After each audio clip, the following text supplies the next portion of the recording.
Now, there is a switch over. Bhagwan Vyasa now switches over to the commentary of Sanjay. And as I was saying, that Sanjay is speaking to Dhritarashtra and giving him the commentary of what is going on the battlefield. And he says, having thus spoken, O king, the great lord of yoga, Hari showed to Partha his supreme form. So there are two things here. One is that Sanjay is telling the commentary to Dhritarashtra, but at the same time, because Arjuna has now got the divine eye, what do you think happens to him? He becomes speechless. He can't even talk.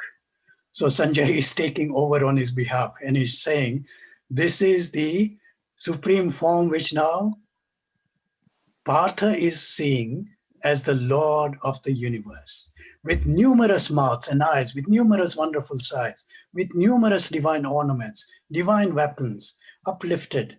Such a form he showed to Arjun, wearing divine garlands, apparel anointed with divine unguents, and all the wonderful, resplendent, endless, facing all sides. So this is the description which Sanjay himself is having this vision himself, so that he can see what is going on. And he's describing this thing to Dhritarashtra, and he's taking over Arjuna's vision while he is himself beginning to absorb whatever he is saying right in front of him. And he goes on to say, if the splendor of 1,000 suns was to ablaze all at once, simultaneously in the sky, that would be like the splendor of the mighty being, great soul.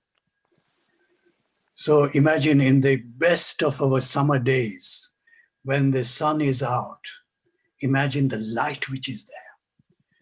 And imagine that 1,000 of these suns are there. How much kind of light would be there? Okay. So that is the kind of light which is powerfully being beheld by Arjun and also Sanjay. There in the body of gods, the Pandava, son of Pandu, then saw the whole universe resting in one. The whole universe resting in one reality, in all its infinite parts.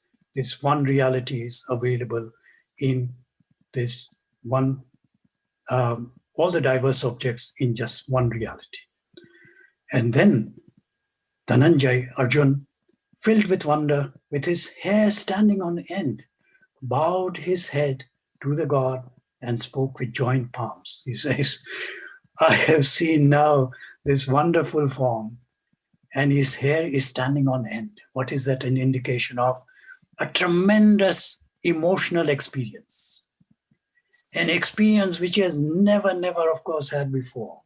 So it is something which is amazingly available to him. So this is what he is now seeing, is that he is beholding this wonder. His hair is standing on end and bowed his head and he spoke to God.